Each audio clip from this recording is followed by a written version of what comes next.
वर्ग व वर्गमूळ. आता बघा वर्ग संख्या. आता मी इथे वर्ग संख्या लिहिली आहे. एकाचा वर्ग 1, दोनाचा 4, तीनाचा 9, चाराचा 16, पाचाचा 25, सहाचा 36, साताचा वर्ग 49, आठाचा वर्ग 64, नवाचा वर्ग 81, दहाचा वर्ग 100. आता बघा इथे मी चाराचा वर्ग लिहिलेला आहे. म्हणजे काय बरं, कोण सांगेल मला? काय केलंय मी? चाराचा वर्ग म्हणजे काय?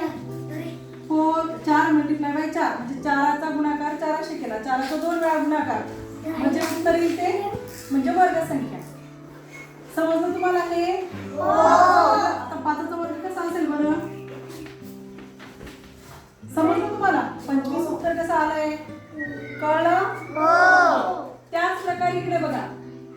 11चा वर्ग 121, 12चा वर्ग 114, 13चा 159, 14चा 196, 15चा 225, 16चा 256, 17चा 289, 18चा वर्ग 324, 19चा 361, 20चा वर्ग 400. म्हणजे वर्ग संख्या कशी काढतात? जर मी 12 घेतला तर 12 गुणिले 12 म्हणजे त्याचं जे उत्तर येईल ते 144. मग हा वर्ग 12चा वर्ग 144 आला, 11चा वर्ग 121 आला. या वर्ग संख्या पाठच करून टाकायच्या, आपल्याला पुढे कामात येतात.